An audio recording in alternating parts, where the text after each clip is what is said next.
오늘 우리가 함께 나눌 말씀은 마태복음 15장 21절부터 28절까지 말씀입니다. 교독하겠습니다. 예수께서 거기서 나가사 두로와 시돈 지방으로 들어가시니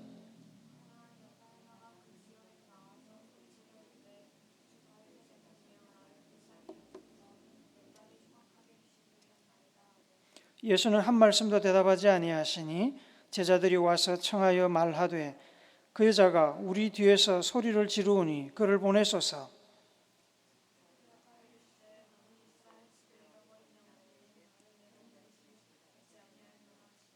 여자가 와서 예수께 절하며 이르되 주여 저를 도우소서.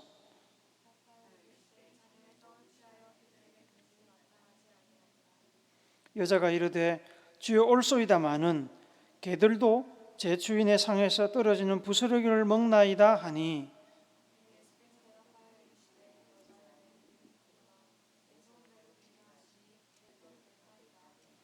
아멘. 요한복음 13장 1절 말씀에 보면 유월절 직전, 곧 체포되기 직전에 예수님의 모습 혹은 예수님의 그 마음 상태가 어땠는지를 우리가 볼 수 있습니다. 한번 읽어볼까요? 시작. 유월절 전에 예수께서 자기가 세상을 떠나 아버지께로 돌아가실 때가 이른 줄을 아시고 세상에 있는 자기 사람들을 사랑하시되 끝까지 사랑하시니라. 체포되시기 전에 예수님께서는 죽음이 이미 다가왔음을 아셨습니다. 보통 사람들은 자신의 마지막 때를 감지하면 인생을 되돌아보며 후회의 눈물을 흘리거나 마지막을 부인하며 어떻게든 살 길을 찾으려고 몸부림을 치거나 혹은 유서를 쓴다든지 주변 사람들에게 마지막 인사를 나눈다든지 그렇게 합니다. 그런데 예수님께서는 체포되어 생을 마감해야 할 것을 아시면서도 특별히 다른 일을 하지 않으시고 세상에 있는 자기 사람들, 자기를 따르는 제자들과 백성들 혹은 질병을 치료받기 위해서 다가오는 사람들, 그 사람들을 끝까지 사랑하셨다고 성경은 기록합니다. 뒤따라오는 그 요한복음 13장 4절부터는 무슨 얘기가 나오냐면 성만찬과 세족식 이야기가 나옵니다. 예수님께서는 제자들의 발을 씻기시면서 섬기는 사람이 되라고 가르치셨습니다. 예수님께서는 지금까지 그래온 것처럼 그 밤에도 솔선수범하며 제자들을 가르치셨습니다. 예수님께서는 체포되시던 날 저녁 식사 시간까지도 최선을 다해서 제자들을 훈련하시며 자기가 이 땅 떠난 뒤에 남겨질 제자들을 위해 필요한 것을 준비시키신 겁니다. 예수님께서 자기 사람들을 끝까지 사랑했다는 이 말은 끝까지 포기하지 않았다는 말입니다. 최선을 다해 시간이 허락하는 끝까지 제자들을 가르치고 사랑을 보여주셨다는 말입니다. 끝까지 사람들을 사랑하셨다는 예수님의 이 모습은 한 영혼이라도 쉽게 생각하거나 낭비해서는 안 된다고 교훈하시면서 평소에 가르쳤던 그 예수님의 가르침과 일맥상통한 것입니다. 마가복음 9장 42절 말씀도 우리 같이 한번 봅시다. 시작. 또 누구든지 나를 믿는 이 작은 자들 중 하나라도 실족하게 하면 차라리 연자맷돌이 그 목에 매여 바다에 던져지는 것이 나으니라. 한 생명이 천하보다 귀하다고 하셨습니다. 귀하니까 예수님께서는 한 생명이라도 더 살리시고자 끝까지 사랑을 보여주시며 노력하셨습니다. 사랑을 보여주고 삶으로 가르쳐서 예수님을 따르는 사람들을 구원으로 인도하셨다는 얘기입니다. 누가복음 15장에 보면 예수님께서는 세리들과 죄인들 그리고 바리새인들, 서기관들 그리고 제자들을 앞에 두고 잃어버린 한 마리 양 비유, 또 잃어버린 한 드라크마 비유, 집 나간 아들 비유 등을 연속으로 말씀을 해 주십니다.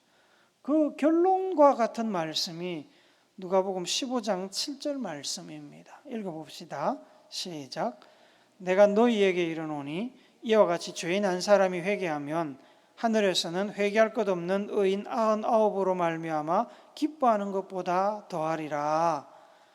수학적으로 계산하면 예수님의 말씀은 전혀 말이 되지 않지만 그만큼 한 영혼을 귀하게 여기시고 한 영혼이라도 더 살리려고 하시는 예수님의 마음으로 보면 이해가 되는 말씀입니다. 한 영혼이라도 이렇게 귀하게 여기라고 평소에 가르치셨던 예수님께서 죽음을 앞두고 뭐 딴 일 하셨겠습니까? 끝까지 제자들과 그 따르는 사람들을 사랑하는 것을 멈추지 않으셨습니다. 포기하지 않으셨습니다. 체포되고 모욕과 고난을 겪고 불법 재판을 받아서 사형 선고를 받고 십자가를 지고 골고다 언덕으로 올라가고 십자가 위에서 달려 죽는 것 역시 그 사랑의 힘으로 참고 견디시고 다 받아들이신 겁니다. 사랑이 아니면 불가능한 것이었습니다. 끝까지 사랑하셨습니다. 오늘 본문을 읽었던 이 사건도 역시 한 영혼이라도 더 살리시고자 하는 예수님의 사랑의 기록입니다. 마태복음 14장에 보면 예수님께서 게네사렛에서 이제 사역을 하시는 것으로 14장이 끝이 납니다. 그리고 이제 15장으로 넘어와서 예수님께서 계속 이제 이야기가 진행이 되고 있는데 특별히 어딘가로 이동했다는 말씀이 없는 것으로 봐서 이 마태복음 15장도 역시 게네사렛에서 일어났던 일들을 기록한 것으로 생각이 됩니다. 그렇게 하다가 오늘 본문인 마태복음 15장 21절에 오면 예수님께서 갑자기 그 게네사렛을 떠나서 두로와 시돈 지방으로 이동을 하셨습니다. 잘 아시는 대로 두로와 시돈 지방은 그 이스라엘 서쪽 그 지중해 해안에 있는 도시로 이방인 도시입니다. 그러니까 이스라엘 북부 위쪽입니다. 오늘날로 치면 이스라엘 북쪽에 있는 그 레바논 땅에 해당이 됩니다. 두로와 시돈은 게네사렛으로부터 두로까지 거리가 약 한 40에서 50km 정도입니다. 제자들과 함께 걸어서 이동하셨을 테니까 도보로 걸어가면 상당히 먼 거리죠. 한 50km 되니까. 이 두로와 시돈은 이스라엘 땅에 인접했기 때문에 옛날부터 이스라엘 백성들과 교류가 굉장히 많았던 곳입니다. 역사적으로 보면 이스라엘 역사의 가장 최악의 왕이라고 일컬어지는 아합 왕의 부인 이세벨이 시돈 지역 출신입니다. 이세벨은 결혼하면서 이방 우상을 섬기는 전통을 이스라엘로 그대로 가지고 들어와서 이스라엘을 영적으로 타락시키는 데 일조했던 여왕이지요. 성경은 예수님께서 왜 두로와 시돈까지 그 50km나 되는 먼 길을 가셔야 했는지에 대해서 따로 이야기하지는 않습니다. 다만 그곳에서 오늘 본문에서 읽었던 것처럼 가나안 여인을 만나서 귀신 들린 딸을 고쳐주신 일만 딱 기록하고 있습니다. 이 일 말고는 두로와 시돈에서 무엇을 하셨는지 이야기하지 않습니다. 결국에 성경은 예수님께서 두로와 시돈으로 올라가신 주된 목적이 이 가나안 여인을 만나기 위함이었다고 간접적으로 지금 이야기를 하는 겁니다. 두로와 시돈에 가서 일어난 일 중에 가장 중요한 일, 꼭 기록해야 할 일은 가나안 여인을 만나 그녀의 딸을 고치는 일이었습니다. 예수님은 그 일을 위해서 제자들과 함께 50km나 되는 거리를 걸어가셨습니다. 어두운 밤에 잃어버린 양을 찾기 위해서 위험을 무릅쓰고 길 잃은 양을 찾아 산골짜기를 헤매는 양을 정말로 사랑하는 목자처럼 먼 길을 걸어가셨습니다. 가나안 여인의 귀신 들린 딸을 살려서 절망에 빠진 그 가정을 회복시키셨습니다. 귀신 들린 딸을 가진 가나안 여인, 예수님에 대한 믿음이 분명했던 이방 여인을 살리기 위해서 그 먼 곳까지 예수님께서 가셨던 것입니다. 두로와 시돈에 도착한 뒤에 가나안 여자가 예수님을 찾아왔습니다. 자기 딸이 흉악한 귀신에 사로잡혀서 고생하고 있으니까 고쳐달라고 간곡하게 부탁을 했습니다. 이 가나안 여인은 예수님을 뭐라고 불렀냐면 다윗의 자손이여라고 불렀습니다. 이스라엘 사람도 아니고 이방 여자가 예수님을 향해서 다윗의 자손이여라고 부른 것은 아주 특별한 일입니다. 왜냐하면 이 다윗의 자손이라는 표현은 이스라엘 사람들만이 알고 있는 표현입니다. 이 표현은 뭐냐면 구약 성경에서부터 예언되어진 메시아가 오시게 될 건데 그 메시아는 다윗의 자손으로 오신다는 기록에서 나온 겁니다. 다윗의 자손이여 이 말은 메시아여 이 소리입니다. 근데 그걸 누가 얘기했다고요? 이방 여자가 이방 땅에서 그 얘기를 했다는 겁니다. 가나안 여인은 어떤 경로를 통해서 알게 되었는지 모르지만 예수님께서 능력 있는 구원자라는 걸 알고 있었습니다. 구원자라는 것은 몰랐다고 해도 최소한 이스라엘 사람들이 예수님을 다윗의 자손이라고 부르면서 그 예수님의 능력을 칭송하고 있는 것은 알고 있었습니다. 예수님의 능력의 소문을 지인에게서 들었거나 혹은 이스라엘을 방문했다가 목격했을 수도 있겠지요. 그래서 제자들과 함께 있던 예수님을 알아보는 순간 소리를 지르며 예수님께 매달리기 시작합니다. 얼마나 악착같이 도와달라고 매달렸던지 제자들이 너무 신경 쓰이고 시끄러워서 예수님 보고 저 여자 좀 어떻게 하라고 부탁을 할 정도였습니다. 그러자 예수님께서는 그녀를 돌아보시며 이렇게 말씀하십니다. 24절 말씀 한 번 더 봅시다. 시작.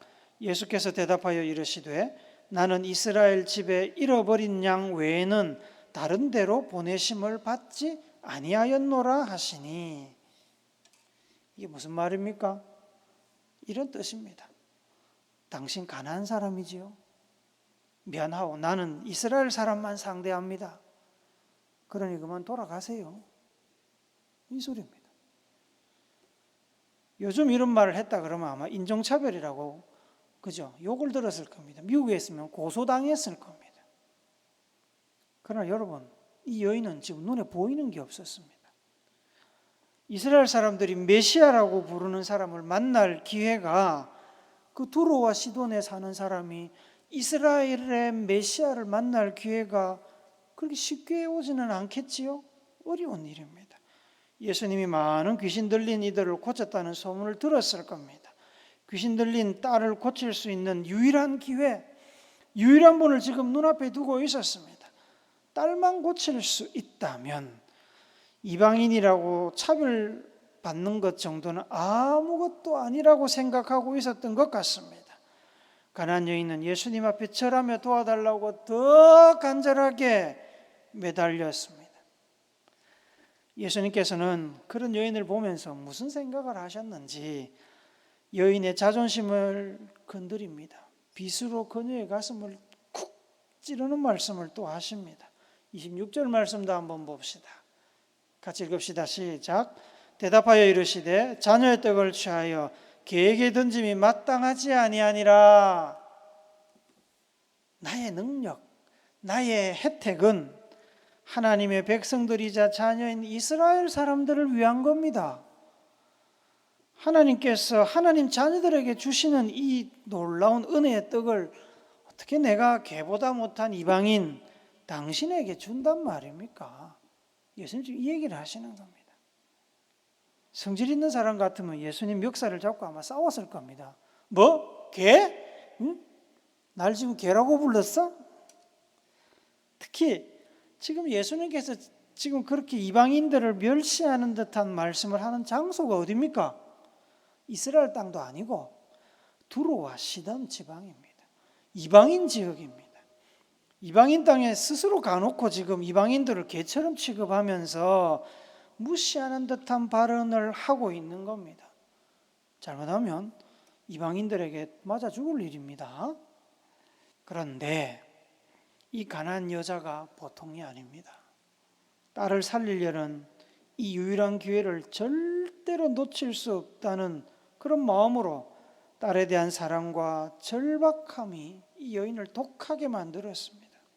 한번 물면 절대 안 놓는 그 독사견처럼 그냥 예수님을 물고 늘어지는 겁니다. 이방인을 개처럼 무시하는 듯한 예수님의 말씀에 여인은 대답합니다. 27절입니다.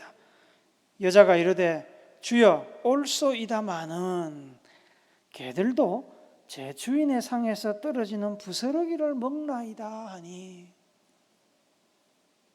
주님, 나 개 취급해도 좋습니다. 나 개가 돼도 좋습니다. 그런데 주님, 개도 주인의 밥상에서 떨어지는 부스러기 정도는 먹지 않습니까? 그러니 당신의 그 능력의 부스러기라도 제발 내 딸을 위해 사용해 주십시오. 내 딸 살려주십시오. 그 얘기하는 겁니다. 예수님께서는 여인의 절박함을 외면하지 않으셨습니다. 예수님이라면 자기 딸을 고칠 수 있을 것이라는 믿음으로 짐승 취급받으면서도 예수님을 놓지 않는 그녀의 그 간절함과 자식 사랑을 예수님은 긍휼히 여기셨습니다. 예수님은 가나안 여인의 딸이 낳았음을 선언하셨고 말씀하시는 그 시간부로 가나안 여인의 딸은 귀신에게서 풀려나 자유를 얻게 됩니다. 할렐루야. 그 뒤로 그 가나안 여인이 어떻게 되었는지, 그녀의 딸은 또 어떻게 되었는지 성경은 전혀 이야기하지 않습니다.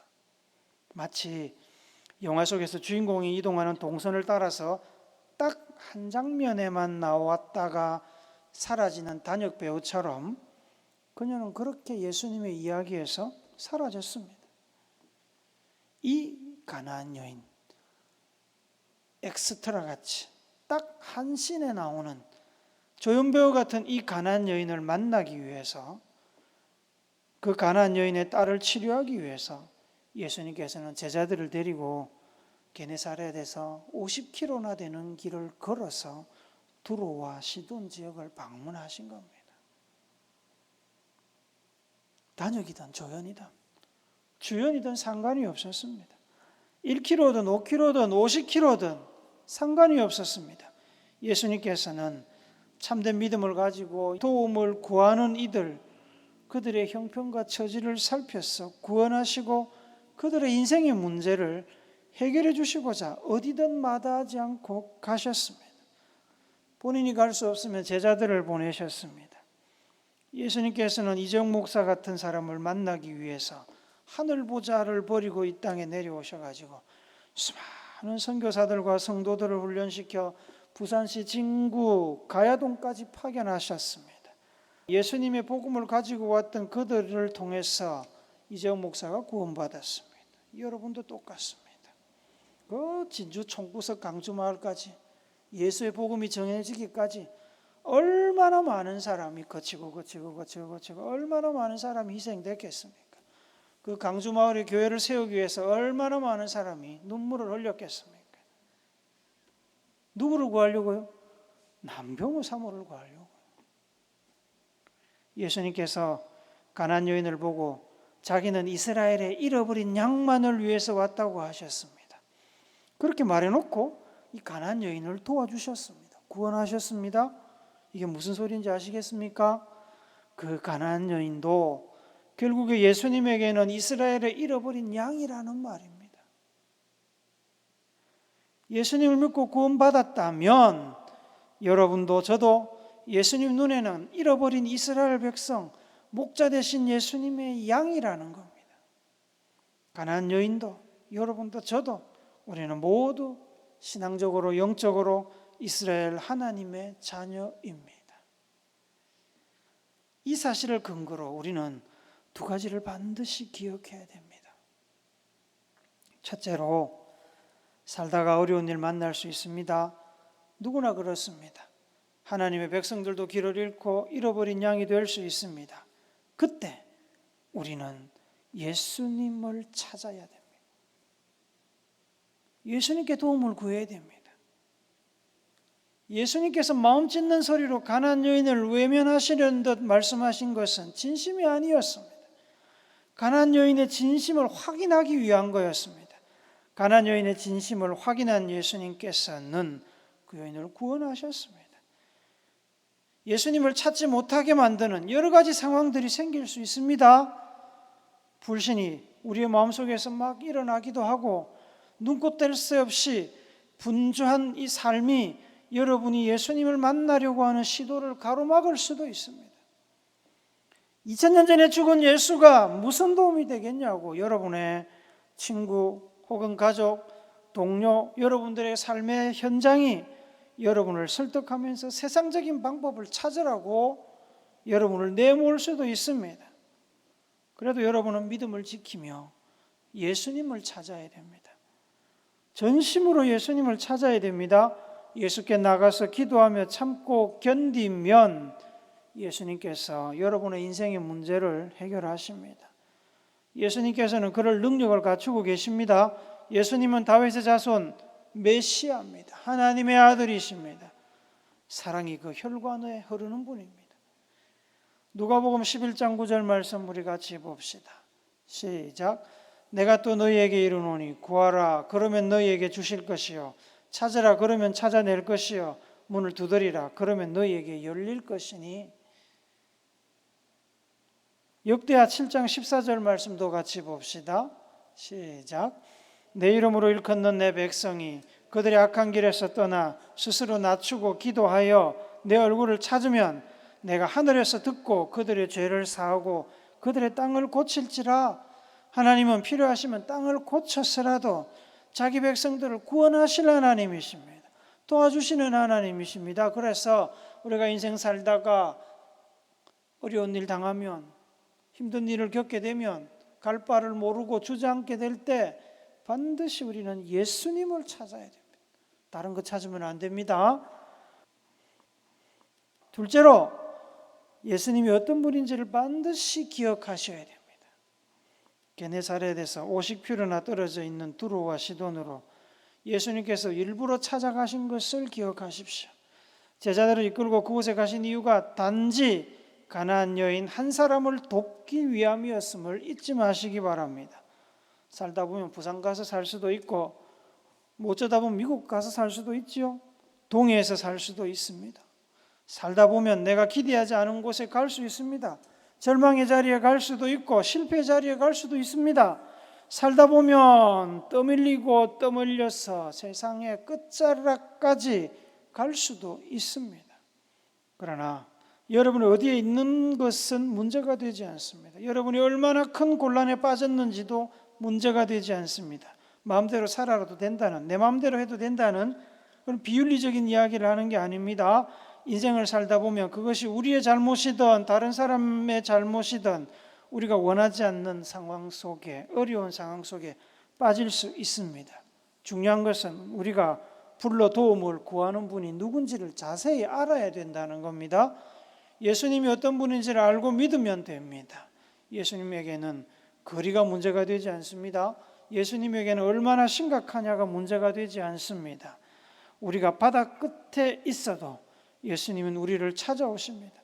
우리가 서울에 내려가 있어도 예수님은 거기도 찾아오실 수 있는 분입니다. 우리가 저 땅끝 마을 해남에 있어도 동해 총구석에 있어도 예수님은 우리가 있는 곳이라면 어디든지 우리를 만나러 오신다는 겁니다. 찾아오셔서 우리가 기도하고 구하는 일에 대하여 문제를 해결해 주십니다. 예수님은 우리를 사랑하시되 끝까지 사랑하십니다. 절대로 포기하지 않으십니다. 그러니 여러분도 저도 포기하지 않고 예수님 찾아야 됩니다. 인자하시고 긍휼이 풍성하며 오래 참는 것이 특기이신 예수님께서는 하루에 70번씩 7번이라도 죄를 지으면 회개하고 돌아오라고 하시는 분입니다. 그 같은 어려움을 가지고 찾아가도 그같이 수치스러운 일, 그같이 부끄러운 일을 가지고 주님을 찾아가도 도와주시고 용서해 주시고 우리를 만나 주시고 품어 주시는 분입니다. 시편 139편 7절부터 10절 말씀 우리 함께 읽도록 합니다. 시작. 내가 주의 영을 떠나 어디로 가며 주의 앞에서 어디로 피하리까? 내가 하늘에 올라갈지라도 거기 계시며 서울에 내 자리를 펼지라도 거기 계시니이다. 내가 새벽 날개를 치며 바다 끝에 가서 거주할지라도 거기서도 주의 손이 나를 인도하시며 주의 오른손이 나를 붙드시리이다. 아멘. 사랑하는 우물교회 성도 여러분, 예수님께서는 자기 사람들을 끝까지 사랑하시고 절대로 포기하지 않으시는 분입니다. 가나안 여인 만나기 위해서 50km나 떨어진 두로와 시돈 지역을 제자들을 이끌고 걸어가셨던 분입니다. 그 예수님께서 여러분들을 사랑하십니다. 비록 우리가 오래된 아파트에 살아도, 성도들이 가족 말고는 없는 개척교회에 있어도 예수님은 우리를 사랑하시고 예수님의 이름으로 기도하는 우리를 기억하시고 기도를 들으십니다. 사막 같은 우리의 인생에 생명의 강을 내시고 천국으로 향하는 길을 인도하시는 예수님을 의지하시기 바랍니다. 의지하시고 믿음을 지키며 늘 주님과 동행하는 여러분과 제가 되기를 예수님의 이름으로 축복합니다. 아멘.